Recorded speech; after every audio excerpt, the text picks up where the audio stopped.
अस्सलाम वालेकुम, कैसे हैं आप लोग? खैरियत से हो? ठीक-ठाक हो? I welcome all of you to my YouTube channel that is called Learners Empire. और हमने एक नया लेक्चर्स का सीरीज शुरू किया है जिसमें एलएलबी के जितने भी लेक्चर्स हैं, जितने भी सब्जेक्ट्स हैं, वो सारे मैं कोशिश ये करूँगा कि through video lectures and I will try to make them in short form, जितना भी हो सके मैं कंसाइज और ब्रीफ करके मैं आप लोगों को बता दूँ। तो जो आज हमारा पहला लेक्चर है वो है ईज़मेंट से रिलेटेड, ईज़मेंट एक्ट 1882 से रिलेटेड। तो ईज़मेंट क्या है? ईज़मेंट को हम लोग उर्दू में कहते हैं अके-आसाइश।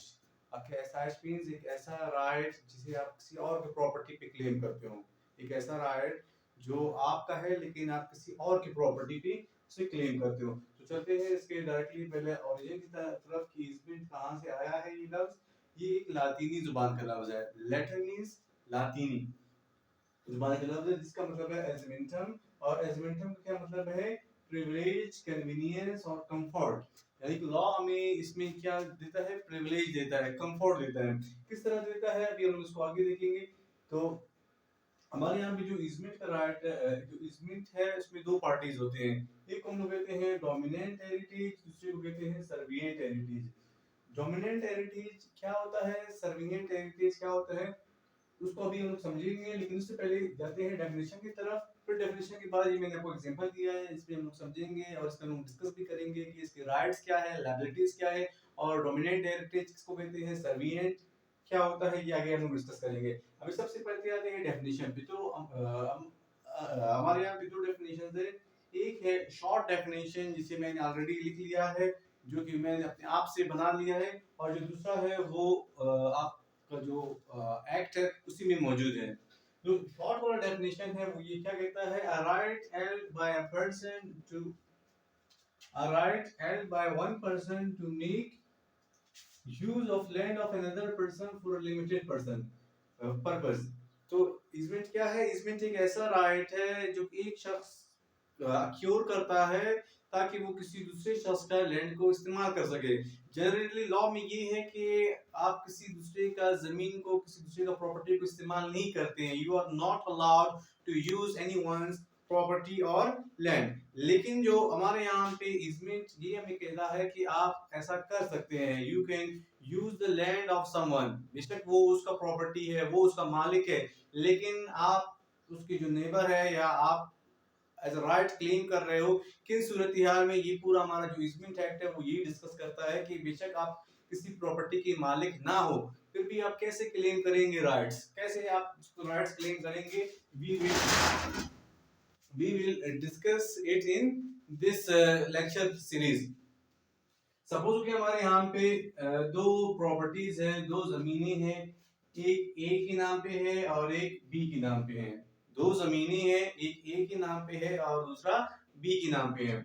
जो ए है उसका जमीन एक ऐसे जगह पे वाक़या है जहां पे उसको किसी और जगह से रास्ता नहीं मिल रहा है। सपोज हो के अप, डाउन, लेफ्ट, उसको किसी भी तरफ से रास्ता नहीं मिल रहा है। सिर्फ उसके पास एक ही ऑप्शन मौजूद है, जो उसके सामने वाला जमीन है उसको इस्तेमाल करें। उसके बगैर उसके साथ कोई भी ऑप्शन मौजूद नहीं है कि किसी और जगह से वो रास्ता ले सके। सो इस कंडीशन को या इस राइट को जिसे आप ये कह रहे कि आप इसका जमीन को इस्तेमाल करें, इसको हम लोग कहते हैं right of easement. Right of easement क्या होता है? राइट ऑफ इजमेंट मींस एक ऐसा राइट जब आप क्लेम कर रहे हो किसी दूसरे शख्स पे, किसी दूसरे प्रॉपर्टी पे। अभी सपोज कि ये ए है, उसके पास कोई ऑप्शन नहीं है किसी और जगह से जाने के लिए। ये जगह भी ब्लॉक है, ये जगह भी ब्लॉक है, ये जगह भी ब्लॉक है। सिर्फ जो सामने वाला मकान है या घर है वो वहां से आ सकता है, जा सकता है। तो इसको हम लोग कहते हैं right of easement.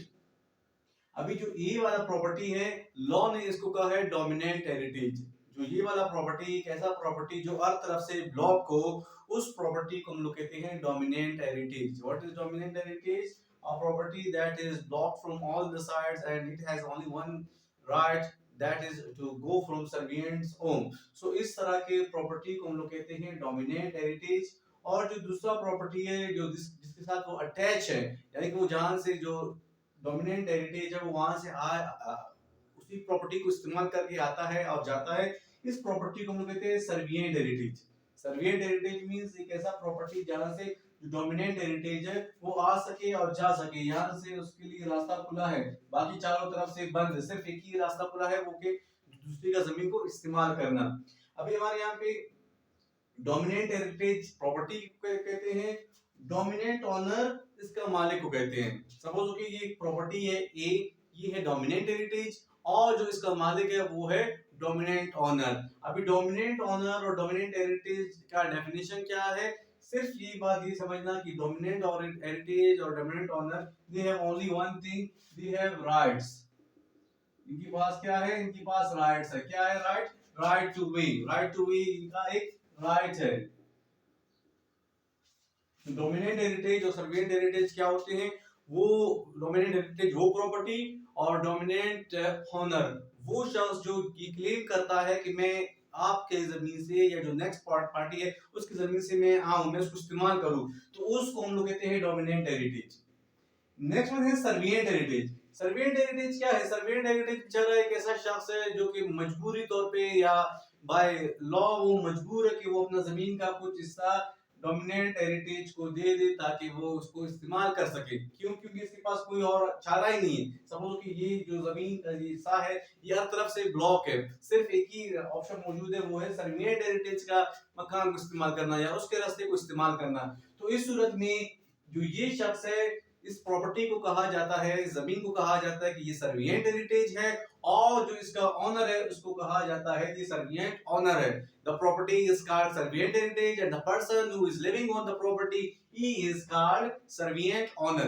servient owner का अभी जैसा कि डोमिनेंट ऑनर था, डोमिनेंट हेरिटेज थे, उसके कुछ जिम्मेदारियां थी, उसके कुछ राइट्स थे। वो राइट्स क्लेम कर रहा था कि मुझे प्रॉपर्टी दिया जाए, मुझे ये रास्ता इस्तेमाल करने के लिए दिया जाए। लेकिन जो सर्विएंट हेरिटेज है उसकी क्या है, उसकी लायबिलिटीज है। Servient heritage he has liabilities. Liabilities means जिम्मेदारियां।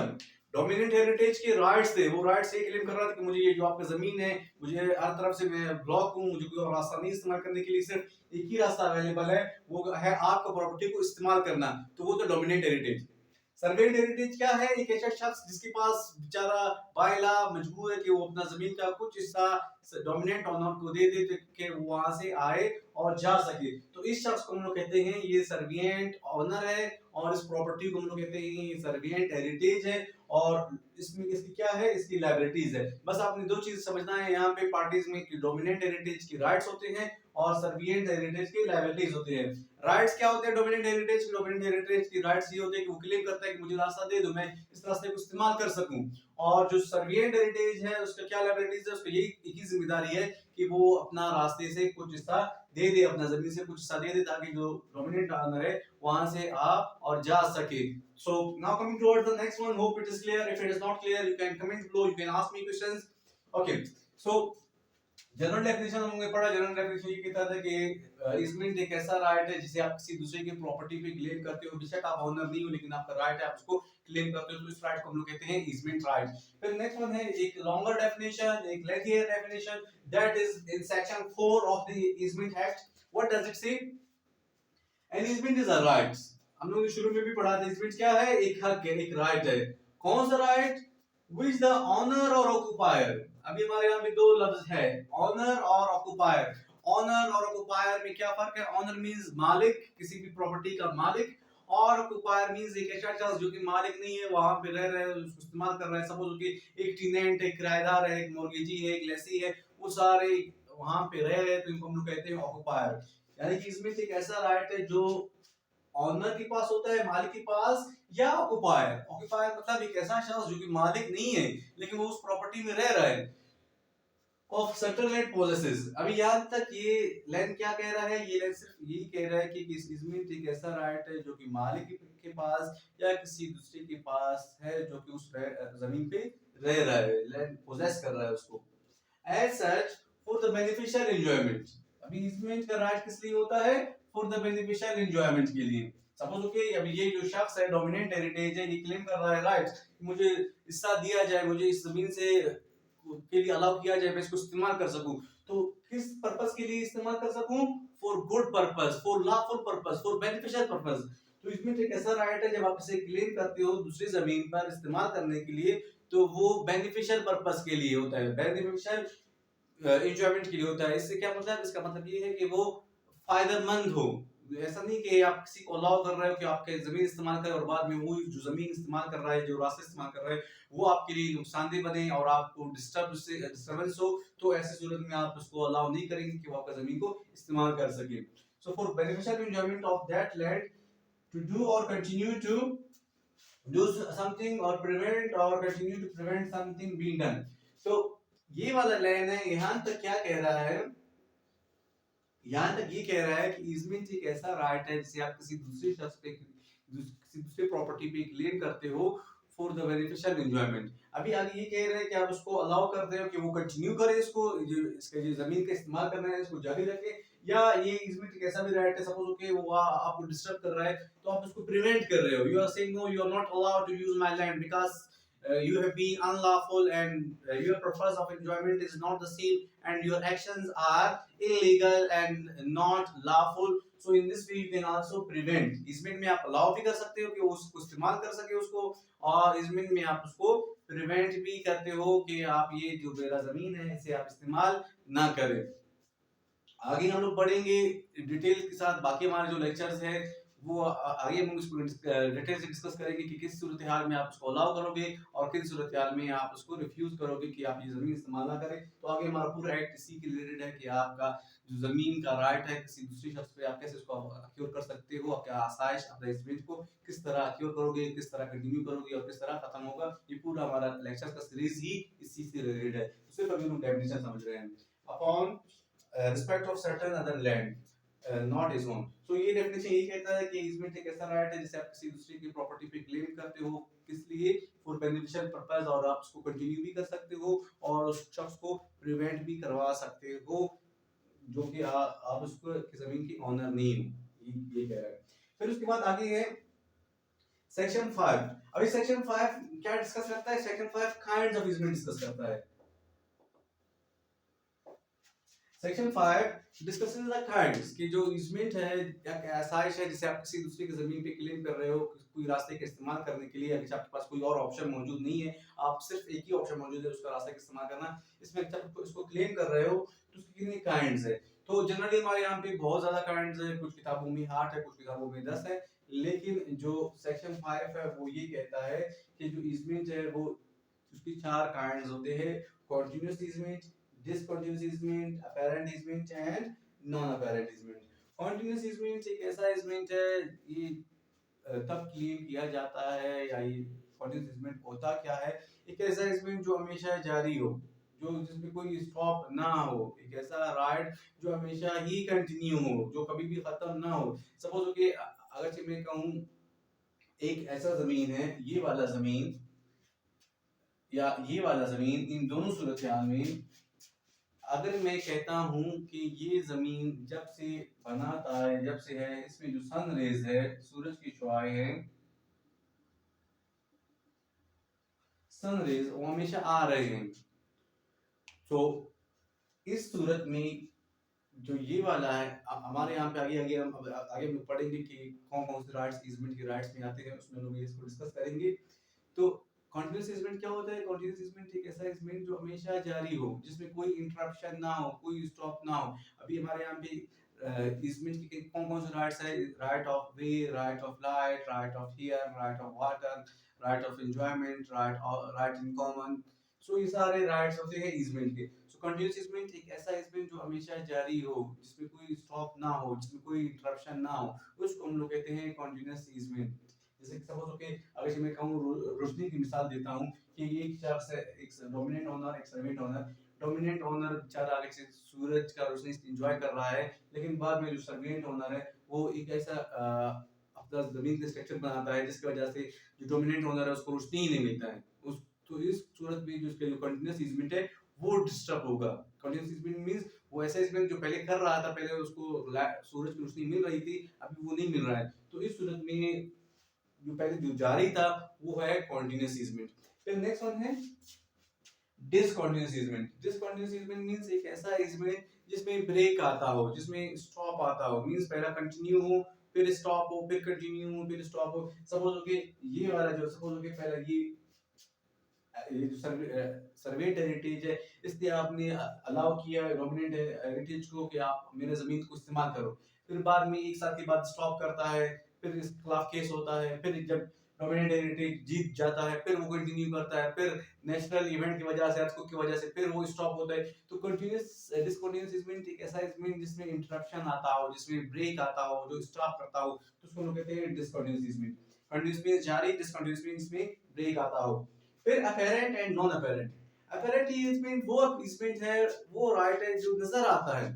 सपोज ओके मैं कहूं राइट ऑफ वे, एक रास्ते के लिए आप क्लेम कर रहे हो जो आपके पास आपको नजर आता है कि रास्ता मौजूद है, तो इस इज़मेंट को हम लोग कहते हैं अपैरेंट इज़मेंट। अपैरेंट इज़मेंट कौन सा इज़मेंट होता है, कौन सा हक होता है जिससे आप आपको नजर आता है, आप यू कैन सी इट, वो होता है अपैरेंट इज़मेंट। जैसे कि हमारे यहाँ पे सबसे बेहतरीन एग्जांपल है राइट टू वे का। रास्ते के लिए आप क्लेम करते हो तो रास्ता आपके साथ मौजूद है, आप उसको देख सकते हो, तो इस इज़मेंट को हम लोग कहते हैं ये अपैरेंट इज़मेंट है, ये भी इसका काइंड है। नॉन अपैरेंट मींस एक ऐसा राइट आप किसी दूसरी जमीन पे क्लेम कर रहे हो जो कि नजर नहीं आ रहा है। सपोज कि आप राइट ये क्लेम कर रहे हो कि ये दूसरा जमीन है, इससे मुझे हवा नहीं मिल रहा है या इससे मुझे लाइट नहीं मिल रहा है, तो अभी हवा को वो तो नजर नहीं आता है, या सपोज कि light it is also you can observe it but again it does not have any practical form. तो इन सूरत हाल में इसको हम लोग कहते हैं नॉन अपैरेंट इज़मेंट। अपैरेंट इज़मेंट जो नजर आ जाए, ऐसा हक जो आपको नजर आ जाए, जैसे रास्ते का हक है। लेकिन नॉन अपैरेंट मींस एक ऐसा हक जिससे आपको नजर नहीं आता है। जैसा कि मैंने आप लोगों का हवा का, तो हवा का जब क्लेम कर रहे हो कि दूसरा शख्स है, इसने ऐसा बड़ा स्ट्रक्चर बनाया है जो कि डोमिनेंट हेरिटेज के लिए प्रॉब्लम क्रिएट कर रहा है, तो इस सूरत हाल में वो होगा non apparent. Non apparent means जो नजर ना आ जाए, जिसमें सबसे बेहतरीन एग्जांपल हवा का है। जब आप क्लेम कर रहे हो कि मुझे हवा दिया जाए इस जमीन से, इस जो सर्वेंट हेरिटेज मुझे उससे मिले, तो वो है नॉन अपैरेंट। और अपैरेंट मींस रास्ते का हक, और कंटिन्यूअस डिसकंटिन्यूअस मींस एक ऐसा इज़मेंट जो स्टॉप हो फिर कंटिन्यू, फिर स्टॉप हो फिर कंटिन्यू हो। और फिर कंटिन्यूअस इज़मेंट मींस एक ऐसा इज़मेंट जो जब से बना है, जब से वो डोमिनेंट और हेरिटेज को इस्तेमाल कर रहे हैं, एंजॉय कर रहे हैं, वो हमेशा से ही जारी है, उसमें कोई इंटरप्शन नहीं है, तो वो है कंटिन्यूअस इज़मेंट। आगे लोग आते हैं हमारा लास्ट सेक्शन, एंड मैं कोशिश ये कर रहा हूँ कि मेरे वीडियोस शॉर्ट बने और टू द पॉइंट बने और इतना लेंथी ना हो। So coming towards the last section then we will finish this topic. Section 6 क्या कहता है? Section 6 says that is meant for limited time or condition। Section 6 कहता है अगर से डोमिनेंट हेरिटेज और सर्विएंट हेरिटेज, डोमिनेंट हेरिटेज ने क्लेम किया कि मुझे रास्ता दिया जाए, मेरे पास रास्ता नहीं है, और सर्विएंट ओनर को बाय लॉ मजबूर किया गया कि वो रास्ता दे दे डोमिनेंट हेरिटेज को, फिर सेक्शन 6 ये कहता है जो रास्ता है वो कंडीशनल भी हो सकता है, वो लिमिटेड टाइम के लिए भी हो सकता है, लिमिटेड पर्पस के लिए भी हो सकता है। सपोज कि ए और बी ने एक माहदा किया है कि बी ने कहा ए को डोमिनेंट हेरिटेज को, क्योंकि आपके पास कोई और रास्ता मौजूद नहीं है, सिर्फ एक ही रास्ता मौजूद है, वो है मेरा प्रॉपर्टी को इस्तेमाल करना, तो मैं आपको 5 साल के लिए दे रहा हूँ, या मैं आपको 10 साल के लिए ये रास्ता दे रहा हूँ इस्तेमाल करने के लिए।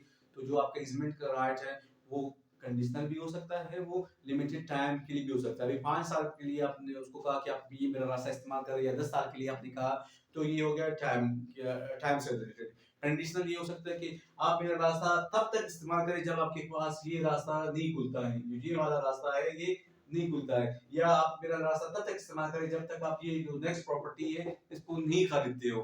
तो इजमेंट टाइम से रिलेटेड भी हो सकता है। क्या डोमिनेंट एंड सर्वेंट हेरिटेज ने एक एग्रीमेंट किया है जिसमें ये डिस्कस किया है कि आप ये जो प्रॉपर्टी है 5 साल 10 साल 15 साल तक इस्तेमाल कर सकते, वो भी हो सकता है। कुछ कंडीशंस के साथ भी हो सकता है कि डोमिनेंट एंड सर्वेंट हेरिटेज ने ये एग्रीमेंट किया है कि ये मैं प्रॉपर्टी इस्तेमाल करूंगा 2 साल की, जब तक डोमिनेंट हेरिटेज कोई और प्रॉपर्टी नहीं खरीदता है, या मैं ये इस्तेमाल करूंगा फिर बाद में अपना प्रॉपर्टी को आपको बेचूंगा और मैं यहाँ से चला जाऊंगा।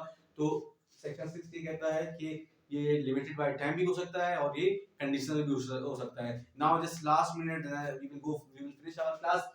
इसमें क्या है, इसमें एक ऐसा राइट है जिसे आप क्लेम करते हो किसी और प्रॉपर्टी पे जिसके आप ओनर नहीं हो। अगर आप ओनर नहीं हो तो फिर सूरत में मुमकिन नहीं है। एक ऐसा इसमें क्या है, एक ऐसा राइट जिसे क्लेम किया जाता है किसी और प्रॉपर्टी पे जिसके आप ओनर नहीं हो। किस सूरत हाल में क्लेम किया जाता है? इस सूरत हाल में जब एक ऐसा शख्स ऐसा प्रॉपर्टी जो हर तरफ से ब्लॉक हो और उसके पास सिर्फ एक ही ऑप्शन मौजूद है, वो है सर्विएंट या दूसरा शख्स का घर को इस्तेमाल करना। तो हमारे इसमें 2 पार्टीज होते हैं, एक है डोमिनेंट एक है सर्विएंट। डोमिनेट हेरिटेज उस जमीन को कहते हैं जिसमें आप उसको कहते हो कि आप ये रास्ता इस्तेमाल करें, जो पर्सन है वो क्लेम करता है एज अ राइट, और सर्विएंट हेरिटेज उसको दे देता है इस्तेमाल करने के लिए। यहाँ तक अगर किसी को कोई सवाल, कोई question, you can ask me, you can comment below, and also demand if you want to have another lecture series I am uploading, and I will try to complete all of them. Hope it is clear to you, and if you have any inquiry you can ask me. Thank you very much. Allah Hafiz, have a good day. Remember me in your precious prayers. Goodbye.